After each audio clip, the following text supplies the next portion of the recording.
యేసు క్రీస్తు ప్రభువారు దేవాది దేవుడుగా ఉన్నటువంటి దైవము మనుష్య రూపంలో బెత్లెహేం అనే ఒక ఊరిలో, నజరేతు అనే పట్టణం, బెత్లెహేం అనే ఊరిలో, ఆ చిన్న ఊరిలో యేసు క్రీస్తు ప్రభువారు ఈ లోకంలో ఉదయించాడు. హల్లెలూయా! ఉదయించినటువంటి దేవుడు ఎందుకు ఉదయించాడు? అసలు ఏంది క్రిస్టమస్ వల్ల లాభం ఏంది? అసలు ఎందుకు జరుపుకుంటున్నాం? ఎంత ఉత్సాహం ఏంది? ప్రపంచం అంతా జరుపుకునే ఒక పండుగ ఏంటంటే ఈ క్రిస్టమస్ పండుగ. హల్లెలూయా! దేశంలో ప్రపంచంలో గుర్తించబడినటువంటి దేశాలు 280 చిల్లర ఉన్నాయి. గుర్తించబడినటువంటి దేశాలు, గుర్తింపు లేకుండా దేశాలుగా కొనసాగించబడేటివి ఇంకా చాలా ఉన్నాయి. కానీ గుర్తించబడినటువంటి ప్రతి ఒక్క దేశంలో ఉన్నటువంటి ఏకైక ఫాలోవర్ జీసస్ క్రైస్ట్ ఫాలోవర్స్. హల్లెలూయా! యేసు క్రీస్తుని రక్షకుడుగా అంగీకరించి నడిచే వాళ్ళు ప్రతి ఒక్క దేశంలో ఉన్నారు. ఈ రోజు ప్రతి ఒక్క దేశంలో క్రిస్టమస్ కు సంబంధించినటువంటి సంబరాలు జరుగుతూ ఉన్నాయి. అయితే ఎందుకు ఈ ప్రపంచం అంతా ఈ సంబరాలు జరుగుతూ ఉన్నాయి? ఎందుకు ఒక ప్రాంతానికి కాదు, ఒక వర్గానికి కాదు, ఒక మనుషులకి కాదు, ఒక కుటుంబానికి కాదు, ప్రపంచ దేశమంతటూ జరుపుకునే ఈ యొక్క పండుగ అసలు విశేషం ఏంటి అంటే, దేవాది దేవుడు మనుషులకి కొన్ని ఆజ్ఞలు, కొన్ని నియమాలు, కొన్ని నిబంధనలు పెట్టాడు. ఇది చేయడం వల్ల మనుషుడు పాపంలోనికి వెళ్తాడు. ఇది చేయడం వల్ల మనుష్య జీవితంలో వెళ్ళాల్సినటువంటి గమ్యము చేరుకోలేకపోతాడని బైబిల్లో రాయబడినటువంటి మాట ఏంటంటే, మట్టి తిరిగి మట్టిలో కలుస్తుంది, ఆత్మ దాన్ని దయచేసిన దేవుని ఎందుకు మరలా పోతుంది. మట్టి ఏంటంటే ఇదే అండి. ఈ మట్టిలో ఒక ఆత్మ ఉంది. దయచేసి వినాలి. ఈ మట్టిలో ఒక ఆత్మ ఉంది. ఆ ఆత్మ ఈ మట్టిలో లేకపోతే, ఈ యొక్క మట్టి ఒక రోజులో వాసన పడుతుంది. హల్లెలూయా! ఆత్మ ఈ మట్టిలో లేకపోతే ఒక్క రోజులో వాసన పడుతుంది. ఒక్క రోజులో కంపలేస్తుంది, ముక్కు మూసుకుంటావు. దాన్ని కాపాడుకోవడానికి నువ్వు ఐస్ బాక్స్ లో పెడతావు, అయినా కూడా వారం రోజులు కావచ్చు. అంతకు మించి ఆ శరీరము, ఆ మట్టి అనేది ఎన్నో రోజులు నిలవలేదు. అయితే రోజులుగా ఈ యొక్క శరీరము ప్రతి ఒక్క క్షణంలో ఒక అనుభవం అభివృద్ధి చెందుతూ, ప్రతి ఒక్క క్షణంలో ఒక జీవితంలో అభివృద్ధి చెందుతూ, చిన్న పిల్లవాళ్ళు చూడండి, వాళ్ళు ఎదిగే క్రమము చాలా ఫాస్ట్ గా ఉంటది. అవునా కదా? అంటే 18 సంవత్సరాల వరకు మనుషులు పెరుగుతాడు, లేకపోతే 21 సంవత్సరాల వరకు మనుషులు అభివృద్ధి జరుగుతుంది. ఆ తర్వాత అభివృద్ధి ఆగిపోతుంది అంటారు. అవునా కదా? అంతేనా? అట్లా పెరగడం ఆగిపోతే మన ముసలి ఎందుకు కావాలి? అట్లనే ఉండాలిగా. అంటే చచ్చే కాలం వరకు మనిషిలో ఒక అభివృద్ధి అనేది జరుగుతూ ఉంది, ఒక మార్పు అనేది జరుగుతూ ఉంది, ఒక క్రియ అనేది కొనసాగించబడుతూ ఉంది. ఈ క్రియ ఏ విధంగా కొనసాగించబడుతుందంటే ఆత్మ నీలో ఉంది కాబట్టి. అయితే ఆ ఆత్మకు ఈ శరీరానికి మధ్యలో ఒక పేపర్ ఇక్కడ అతక పెట్టాలంటే ఏం కావాలి? మధ్యలో అక్కడ గోడ ఉంది, నా దగ్గర ఒక పేపర్ ఉంది, అక్కడ అతక పెట్టాలంటే ఏం కావాలి? గమ్ము కావాలి. అవునా కదా? ఫెవికోలో ఏదో ఒకటి కావాలి. అవునా కదా? అయితే నీ ఆత్మను, నీ శరీరాన్ని రెండు కలిపి ఉంచడానికి నీలో ఉన్నది ఏంటంటే ప్రాణము. హల్లెలూయా! ఈ యొక్క దేహము, ప్రాణ, ఆత్మ, శరీర కలయిక ఈ యొక్క జీవితము అభివృద్ధి చెందడానికి ఉపయోగపడుతుంది. హల్లెలూయా! అయితే ఈ యొక్క మనిషి ఏదైతే దేవుడు ఆజ్ఞలు, నిబంధనలు పెట్టాడో ఆ నిబంధనలు ఉల్లంఘించి, అంటే ఆ నిబంధనలు తప్పిపోయి పాపంలో జీవిస్తూ ఏ విధంగా మారిపోయారంటే, ఈనాటి కాలంలో కాదు, ఒకప్పుడు కూడా ఏ విధంగా మనిషి మారాడంటే, పాపంలో జీవించినప్పుడు, అరే పాపంలో నేను బతుకుతున్నా, నా ఇష్టం వచ్చినట్టు జీవిస్తున్నా, నేను ఎవరిని మోసం చేసినా కూడా నా బ్రతుకు మంచిగానే ఉంది, నాకు ఎటువంటి నష్టము జరగట్లేదు, నాకు ఎటువంటి కష్టము రావట్లేదు, నా బతుకు కంటే మంచిగా నీతిగా బతుకు బాగలేదు రాబాయ్ అని చెప్పి ఎంతో మంది వారి జీవితాన్ని ఇష్టానుసారంగా బ్రతుకుతూ నివసిస్తూ ఉన్నప్పుడు దేవుడు దాన్ని చూసి ఓర్చుకోలేకపోయాడు. చూడండి, నీ కన్న కొడుకు, నీ కన్న కూతురు ఒక నష్టం జరిగించిందని, లేకపోతే నీకు అవమానం తెచ్చిందని కొంచెం బాధపడతావు కావచ్చు, కానీ తను మరణించే స్థాయిలో నీ పరిస్థితి ఎలా ఉంటుంది చెప్పండి? తను మరణించే స్థితిలోకి వెళ్ళినప్పుడు నీవెంత దుఃఖపడతావు కదా, నీవెంత బాధపడతావు కదా. తన అవమానం తెచ్చిన అవమానం నీకు రాదే, ఆ యొక్క తలపు నీ హృదయంలో ఉండదు కదా.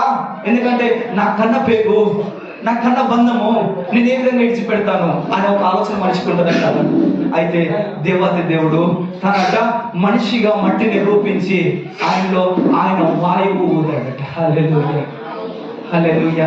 ఆయన వాయువు ఊదినప్పుడు ఆ వాయువుని నాసికరంధ్రం అనగా నీ యొక్క ముక్కు నుండి దేవుడు ఊపిరి ఊదినప్పుడు ఆ ఊపిరి నేను జీవించు ఆత్మగా జీవించుస్తున్నాం. హల్లెలూయా. అయితే ఆనాడు మనుషులు 2024 సంవత్సరాల కిందట దేవుడు ఈ లోకానికి రావడానికి మనుషులు వారి యొక్క క్రియలు, వారి యొక్క తప్పుడు మార్గాలు ఆ విధంగానే ఎంచుకొని ఆ విధంగానే జీవిస్తున్నప్పుడు దేవునికి బాధేసి, అయ్యో నా కన్న పిల్లలు వాళ్ళకి అర్థమైతలేదే, వారి ఇష్టం వచ్చినట్టు జీవిస్తున్నారు, వారు కొనసాగించుకుంటున్నారు వారి జీవితాన్ని, వారి బ్రతుకు ఇదే అని వారు కొనసాగించుకుంటున్నారు. కానీ ఇదిగో వాళ్ళు చనిపోయిన తర్వాత వాళ్ళకి ఒక ఆత్మ ఉంది కదా, ఆత్మకు ఒక రాజ్యం ఉంది కదా, ఒక మార్గం ఉంది కదా, ఒక నిర్దేశిత గమ్యం ఉంది కదా, ఆ గమ్యానికి చేరుకోవాలనే ఆశ ఆలోచన ఎవరికి కనిపిస్తలేదే అని చెప్పి చూడండి. అప్పుడు దేవుడు వారిని మరణింపజేశాడా? వారిని చంపేశాడా? వారిని తీసేశాడా? తీసేయలేదు. కానీ దేవాతి దేవుడు వచ్చి ఏం చేశాడంటే, నేను ఏ ఆజ్ఞలు అయితే పెట్టానో, నేను ఏ నిబంధనలు అయితే పెట్టానో ఆ నిబంధనలకు నేను న్యాయవంతుడైన దేవుడిని కాబట్టి వారిని దాంట్లో నుండి విడిపించడానికి నేనే ఒక మనుష్యావతారిగా ఈ లోకానికి వెళ్తానని చెప్పి దేవుడు 2024 సంవత్సరాల క్రితం బెత్లెహేం అని చెప్పాను కదా, నజరేత్ అనే ప్రాంతం అని చెప్పాను కదా. అయితే ఈ నజరేతు బెత్లెహేం అనే ప్రాంతం అట భూమి ఉందా? భూమి ఏ రకంగా ఉంది చెప్పండి? భూమి పిల్లలు, భూమి ఎట్లుంది? డబ్బాలో ఉందా? ఎట్లా ఉంది? గుండ్రంగా ఉంది, అవునా కదా? భూమి గుండ్రంగా ఉంది. అయితే ఈ గుండ్రంగా ఉన్నదానికి నడిబొడ్డున యేసుక్రీస్తు ప్రభు వారు జన్మించాడు. హల్లెలూయా, హల్లెలూయా. నీ ప్రాంతంలో పుడితే నీకే కావచ్చు, నా ఇంట్లో పుడితే నాకే దేవుడు కావచ్చు, మన ఊర్లో పుడితే మన ఊరికే కావచ్చు, లేకపోతే మన వర్గం ఉన్న ప్రాంతం వరకు పుడితే మన వర్గానికే దేవుడు కావచ్చు. కానీ ప్రపంచానికి నడిబొడ్డున పుట్టాడు. ఎందుకంటే ప్రపంచాన్ని రక్షించడానికి ఆయన ఈ లోకానికి వచ్చాడు కాబట్టి. హల్లెలూయా. అయితే ఆ విధంగా వచ్చినటువంటి దేవుడు ఒక రాజ కుటుంబంలో పుట్టలేదు, లేకపోతే ఒక ధైర్యంగా సాహసం చేసే లేకపోతే ఉన్నత స్థాయిలో ఉన్న వారి కుటుంబంలో పుట్టలేదు. కానీ ఎక్కడ పుట్టాడు తెలుసా? నీవు నేను అనుకుంటామే, నాకేం లేదు, నా జీవితం ఇంతేనా, నా బతికింతేనా, నేను కొనసాగించలేనా నా జీవితాన్ని, నేను ముందుకు ఏ విధంగా సాగించాలని మనం ఎన్నోసార్లు అనుకుంటాం కదా. అటువంటి వారిని దేవుడు ఎన్నుకొని వారి ద్వారా ఈ లోకానికి వచ్చాడండి. హల్లెలూయా, హల్లెలూయా. మనం అనుకుంటా ఉంటాం, గొప్పవారింట్లో పుట్టాడు, ఆయనకేం కొదవా, ఆయన మంచిగా పెరిగిండు, మంచి జీవితమే జీవించిండు అని అనుకుంటాం. నేను కూడా ఒకసారి విన్నాను, ఒక పాస్టరు ఇట్లానే నీతి వాక్యాలు చెప్తాను.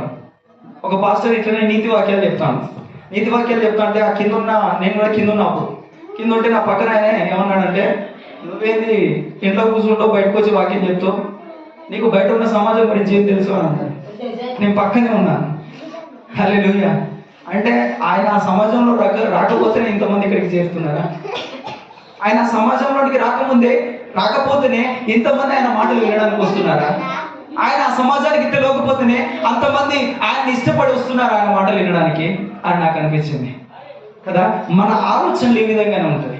అయితే దేవుడు అది నువ్వు అనకూడదనే ఒక సామాన్య మానవుడికి ఈ లోకానికి వచ్చి ఒక చిన్న పిల్లల మనసు నుండి ఎదుగుతున్నటువంటి జీవితం ఏ విధంగా ఉండాలి అని ప్రజలందరికీ చూపించాడండి. హల్లెలూయా. ఎందుకు? దేవుడు అనేవాడు ఒకేసారి ఉద్భవించవచ్చు కదా, లేకపోతే ఒక గుహలో నుండో, లేకపోతే ఒక సొరంగంలో నుండో, లేకపోతే ఒక నీటి నుండో, ఒక ఆకాశం నుండో ఊడిపడవచ్చు కదా. అంటే దేవుడు రాలేడా? ఆయనకు సాధ్యం కాదా? ఎందుకు ఒక మానవునిగా చిన్న పిల్లలుగా ఈ లోకానికి రావాల్సి వచ్చింది అంటే, ఈ లోకంలో మనిషి ఏ విధంగా ఎదుగుతున్నాడు, ఎదిగే క్రమం ఏ విధంగా ఉండాలి, ఎదిగే క్రమంలో ఆయన జీవితంలో వచ్చే మార్పుల్ని ఏ విధంగా అధిగమించాలి అని దేవుడు చూపించాడు. హల్లెలూయా. అయితే ఆయన ఒక సవాలు చేశాడు ఏంటంటే, ఎదుగుతున్నప్పుడు పిల్లలు రైట్, ఆయన ఎదుగుతున్నప్పుడు ఒక సవాల్ చేశాడు. ఆయన దగ్గరకట ఒక పాపం చేసినటువంటి స్త్రీ వచ్చిందంట. ఏ స్త్రీ?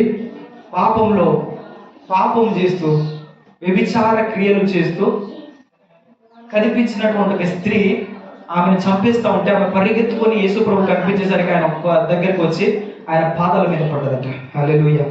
పాదాల మీద పడ్డప్పుడు వాళ్ళు అన్నారు ఈమెను చంపేస్తామని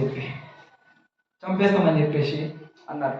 అయితే ఆయన పాదాల మీద పడగానే ఆయన దేవుడు కదా, ఈ స్త్రీ ఎటువంటిదో ఆయనకు తెలియదా అని చెప్పేసి అన్నప్పుడు ఆయన దేవుడు అన్నాడు, సరే ఆమె పాపం చేసింది మీరు చంపేస్తామని అంటున్నారు కదా, అంటే కన్నపేకు బంధం మాటలు చూడండి ఎట్లుంటాయో. దేవుడు కూడా నిన్ను నన్ను కన్నాడు, ఆయన ఊపిరిచ్చి నిన్ను నన్ను ఏర్పరిచాడు. అందుకే ఆయన ఏం మాట్లాడాడంటే, సరే ఆమె పాపం చేసింది అంటున్నావు కదా, ఇక్కడికి వచ్చిన మనుషుల్లో, రాళ్ళు పట్టుకున్న మనుషుల్లో ఆమెను చంపండి, నేను వద్దలేదు. అయితే మీలో ఎవడైతే పాపము చేయలేదో ఆ పాపము చేయని వాడు మొదటిసారిగా ఆమె మీద రాయి విసిరండి, ఆ తర్వాత మీరు ఆమెను చంపండి ఏమని చేసుకోండి అని చెప్పి ఆయన కింద కూర్చొని ఏదో రాస్తా ఉంటే, అంటే మనుషులు ఎట్లా అంటే, అమ్మ నేను కనిపించాను కదా, ఎవరికి తెలియదు నేను చేసింది అని చెప్పేసి ఏం చేస్తారు, వేసి కొడతారు కదా. యేసుక్రీస్తు ప్రభు అటువంటి జ్ఞానాత్ముడు కాబట్టి ఏం చేశాడంటే, కింద కూర్చొని ఏదో రాయుచుండెను అని ఉంది బైబిల్లో. ఇది రాస్తుండు అని లేదు, ఏదో రాయుచుండెను అని అన్నది. ఏదో రాస్తుంటే వాళ్ళందరూ అమ్మో నా పాపాలే నీకు తెలుసుకోవచ్చు, ఈయన పరమాత్ముడు అని తెలిసినటువంటి ప్రజలు వాళ్ళ రాళ్ళు, చేతిలో ఉన్న రాళ్ళ కింద పడేసి వారు పరిగెత్తుకుని వెళ్ళిపోయారు. అయితే ఆమెను ప్రేమించిన విధానం చూడండి, అమ్మా అమ్మా అని అన్నాడు. హల్లెలూయా. మనం ఏమంటాం, పాపంలో ఏదైనా ఒక తప్పు చేసి కనబడితే అది వేస్తుంది, దానికి ఉన్నంత ఎవరికి ఉండదు, ఇవన్నీ గుసగుసలు. మా ఫ్రెండ్స్ అంటారు, అరే వాట్సాప్లో నాకు ఇన్ఫర్మేషన్ రాలేదా, మా మమ్మీ ఫోన్ చేసి చెప్పింది, మా ఊర్లో ఎవరు చచ్చిపోయారట వాట్సాప్లో పెట్టానే కానీ మా మమ్మీ చెప్పిందంటే, మా మమ్మీ ఊరికి బయట ఉంటుంది రా అయినా కూడా నాకు తొందర వచ్చింది అంటే గుసగుసలే తొందర పోతాయి. ఆన్లైన్ కంటే చాలా స్పీడ్ ఉంటుంది కదా. ఒక తప్పు విషయాన్ని మోసుకొని వెళ్ళడానికి చాలా స్పీడ్ ఉంటుంది. కానీ దేవుడు ఏమన్నాడంటే, అమ్మా నేను కూడా నిన్నేం చేయను, కానీ ఈ మనుషులు అనుకుంటారు నాలో పాపం ఉందేమోనని. అయితే నేను ఒక సవాల్ విసురుతున్నా, నాలో పాపం ఉంటే మీరు చూపించండి అని ఒక సవాల్ విసిరాడు. హల్లెలూయా.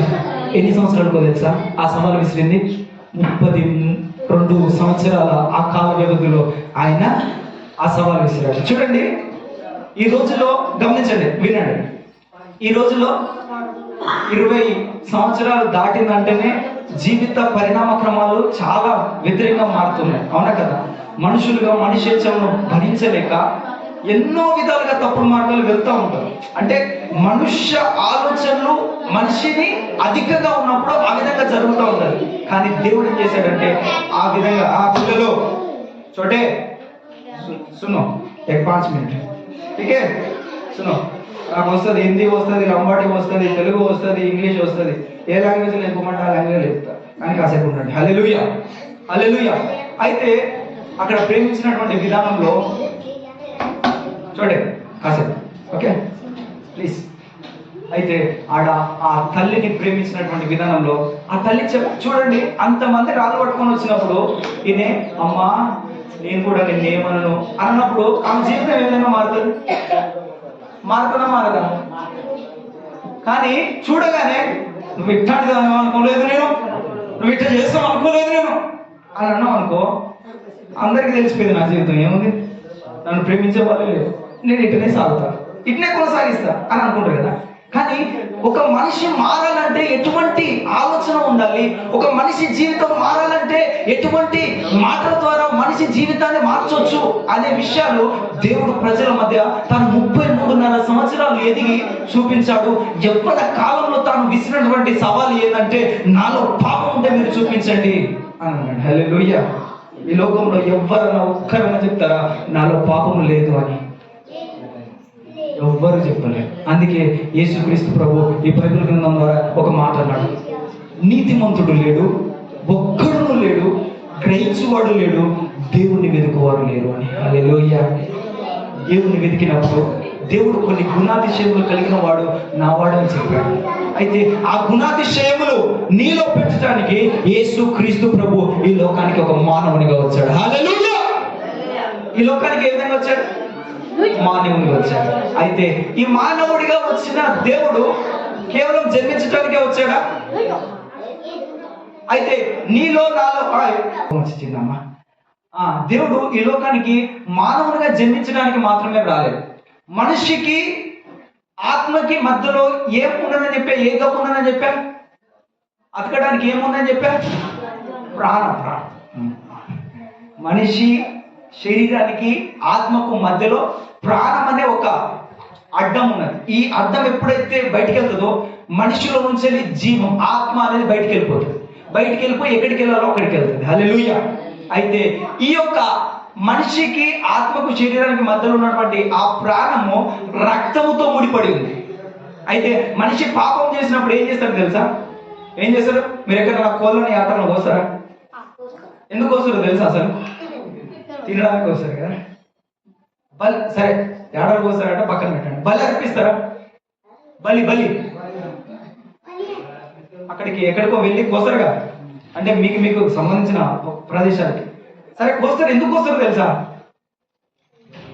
రక్తము అక్కడ చిందించబడినప్పుడు అది మన ఇంట రాదు అని కాదు, నా పాపములకు ప్రాయచిత్తం ఈ రక్తం ద్వారా కలుగుతుందని అర్పిస్తారు. కానీ ఇప్పుడు మనం ఏం చేస్తాం తెలుసా? 2 చుక్కలు కింద పోతే చాలు, 7 ఆటలు ఎంత ఉన్నాయి, 10,000 12,000 14,000 పెట్టి ఆటలు కొడుతున్నాం. ఆ రక్తం ఎందుకు పోగొట్టాలి అని ఏం చేస్తాం? డబ్బా నిండా పట్టుకొని సొలా చేసి కానీ చేస్తాం. అవునా కదా? అంటే నువ్వు పాపాన్ని క్షమించబడడానికి ప్రయత్నం చేస్తున్నావా, లేకపోతే పాపాన్ని ఇంకా మింగుతున్నావా? అంటే మనిషి జీవితంలో రాను రాను ఏ విధంగా తయారంటే తన సుఖార్థాన్ని, తన యొక్క జీవితంలో కావలసినటువంటి సుఖాన్ని పెంచుకోవడానికి ఈ రోజు కొన్ని పండుగలు జరుగుతూ ఉన్నాయి. ఇంతకుముందు పిల్లలతో అర్ధగంట సేపు మాట్లాడాను. వారి జీవిత ఆశయాలు ఏంటి, వారి జీవిత ఆశయాలు చేరుకోవడానికి ఎటువంటి క్రియలు కొనసాగించాలి, వారి జీవితంలో ఎటువంటి ఆలోచనలు కలిగి ఉండాలి, ఎంతసేపు మాట్లాడాను వాళ్ళతో, అర్ధగంట సేపు. సో మీరు ఏం చేస్తున్నారు? ప్రతి ఒక్కటి పిల్లలకి నేర్పించండి. చిన్నప్పుడు అంటారు కదా, మొక్కే వంగనేది మానే వంగన అని చెప్పి. నేను చెప్తాను, మా తల్లిదండ్రులు చిన్న ఉన్నప్పుడు వాళ్ళు నన్ను నడిపించే విధానంలో నేను చాలా ఇదైపోయాను. కానీ ఇప్పుడు అనుకుంటాను, నా తల్లి నా తండ్రి నన్ను ఈ విధంగా పెంచకపోతే నేను ఈ స్థాయిలో ఉండేవాడిని కాదేమో అనిపిస్తుంది. నిజంగా నేను కొన్నిసార్లు అనుకుంటాను, నా తల్లి నన్ను పెంచినటువంటి క్రమశిక్షణ, నా తండ్రి నన్ను పెంచినటువంటి క్రమశిక్షణ, దేవుని భయము, ఈనాడు ఆ దేవుని మాటలు విని దాని ప్రకారం జీవించాలనిపిస్తుంది నాకు. హల్లెలూయా. నేను చిన్నగా ఉన్నప్పుడు చెప్పాలనుకున్నాను, నేను చిన్నగా ఉన్నప్పుడు మా క్లాస్లో ఒక నన్ను డిస్టర్బ్ చేస్తే గుద్దితే ముక్కు నుంచి రక్తం వచ్చింది. నేను 3rd క్లాస్లో ఉన్నప్పుడు 7th క్లాస్లో కొడితే వాడు నా దగ్గర నుంచి పారిపోయాడు.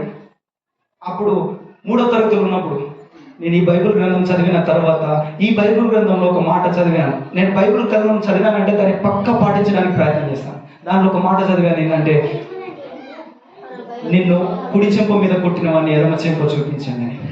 ఆ తర్వాత చిన్న పిల్లలు నన్ను కొట్టినప్పుడు నేను కామున్నప్పుడు వాళ్ళు అన్నారు, అరే 7th క్లాస్లో కొట్టిన చిన్నపిల్లని ఎందుకు ఆపేస్తున్నాను? అప్పుడు నేను చెప్పాను, ఇది నేను చదివాను,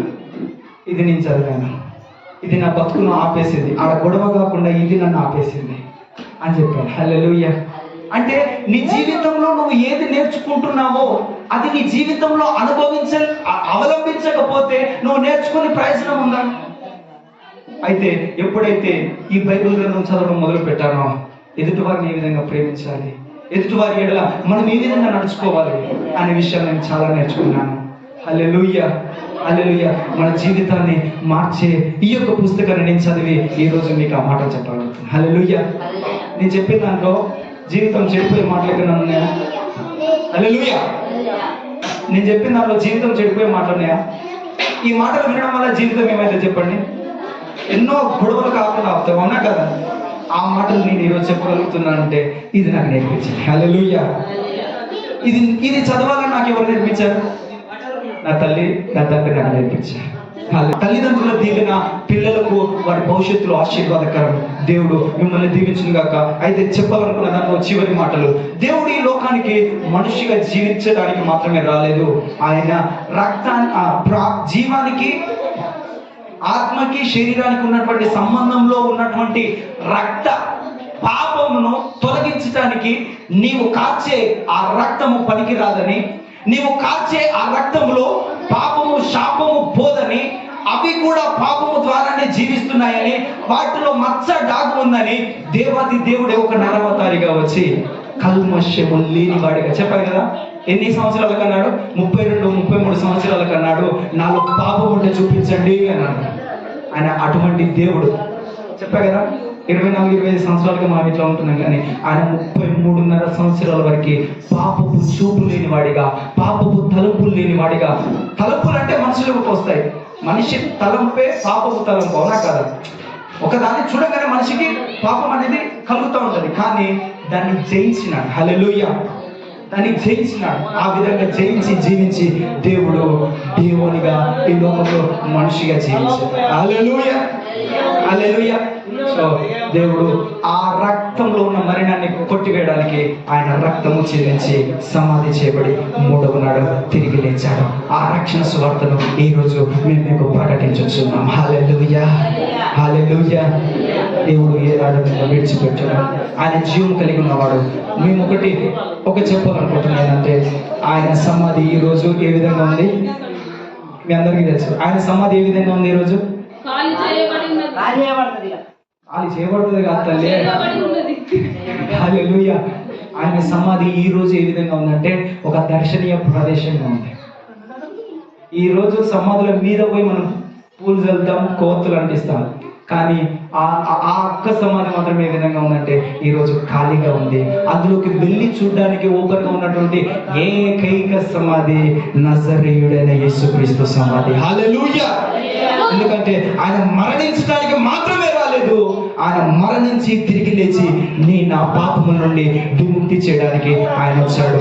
దాన్ని ఆయన సంపూర్ణంగా చేశాడు. దాన్ని బట్టి ఈ క్రిస్టమస్ సెలబ్రేషన్స్ మేము చేస్తున్నాం. మీరు వచ్చిన అందరినీ దేవుడు దీవించి ఆశీర్వదించి ఆయన కృపలో మిమ్మల్ని వర్ధిల్లింపచేయుగాక. వాక్యం ముగిసింది, ఎక్కడ ఎవరు వెళ్ళకండి. ఇప్పుడు కేక్ కటింగ్ కార్యక్రమం జరుగుతుంది. దాని తర్వాత భోజనాలకు మనం వెళ్దాం. మన మధ్యలో ఉన్నటువంటి గ్రామ సర్పంచ్ గారు, రాజకీయంగా అధ్యక్షులు సర్పంచ్ గారు,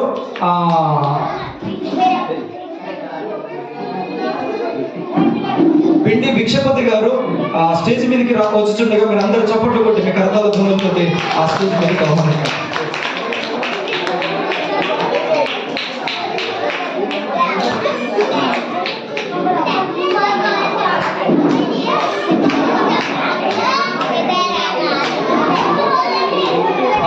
మన గ్రామంలో ఉన్నటువంటి గవర్నమెంట్ స్కూల్ చైర్మన్ గారు నూకల సారయ్య గారు కూడా స్టేజ్ మీదకి వచ్చి చూడగా చప్పట్లు కొడుతూ కర్తాల ధ్వనులతో స్టేజ్ మీదకి ఆహ్వానిస్తాము. సరే, మన మధ్యలో అదేవిధంగా మన గ్రామ పెద్ద, అదేవిధంగా గ్రామంలో 90% నేను అనుకుంటున్నా ఉన్నటువంటి కుల పెద్ద, తను రాలిపోతున్నాడు కొన్ని పరిణామ క్రమాల వల్ల. వారి కుమారులు వచ్చారు, రమేష్ గారు స్టేజ్ మీదకి వచ్చి చూడగా అందరూ కరతల ధ్వనుల చేత ఆయన ఆహ్వానిస్తారు. అదేవిధంగా టిఆర్ఎస్ పార్టీ యూత్ ప్రెసిడెంట్ గారు, అదేవిధంగా టిఆర్ఎస్ ప్రెసిడెంట్ గారు కూడా మన మధ్యలో ఉన్నారు. గడ్డల భిక్షపతి గారు, వారు కూడా స్టేజ్ మీదకి వస్తుండగా మనం కరతాల ధ్వనుల చేత వారిని స్టేజ్ మీదకి ఆహ్వానిస్తాం.